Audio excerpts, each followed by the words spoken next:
నేను ప్రతిసారి చెప్తా ఉంటాను యాక్చువల్గా బిగ్ బాస్ అనేది it's not a easy game at all. ఎందుకంటే బిగ్ బాస్ లోపలికి చాలా మంది ఇది చేసేద్దాం అది చేసేద్దాం ఎంజాయ్ చేద్దాం గేమ్ ఆడేద్దాం ఓడ పీకేద్దాం అని చెప్పి లోపలికి వెళ్తారు. లోపలికి వెళ్ళిన తర్వాత ఒక 10 రోజుల తర్వాత అసలైన కలర్స్ అనేవి బయటకు వస్తాయి అనమాట.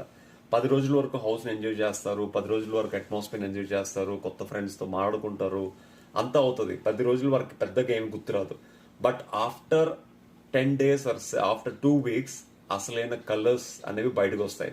అప్పటి వరకు వాళ్ళు ఆడేదంతా జస్ట్ కెమెరాస్ ముందు నటించే ఒక గేమే. After 2 weeks you will see there actual colours.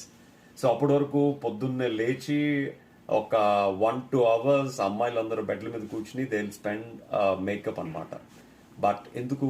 Because of camera ముందు అందంగా కనిపించాలని. బట్ ఎప్పుడైతే 2 weeks తర్వాత మనం ఒరిజినల్గా ప్రతి ఒక్కరిని చూస్తామో అది వాళ్ళ యాక్చువల్ కలర్స్. అప్పటి వరకు డోంట్ జడ్జ్ ఎనీ వన్. ఎందుకంటే బిగ్ బాస్ అనేది శివబాలాజీ చెప్పినట్టు ఒక ప్రెషర్ కుక్కర్ లాంటిది అనమాట.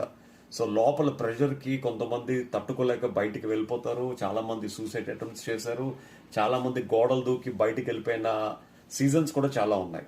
But it's not a easy game. But అసలైన ఒరిజినల్ కంటెస్టెంట్స్ మీరు చూడాలంటే you have to wait and watch till 2 weeks. See ya.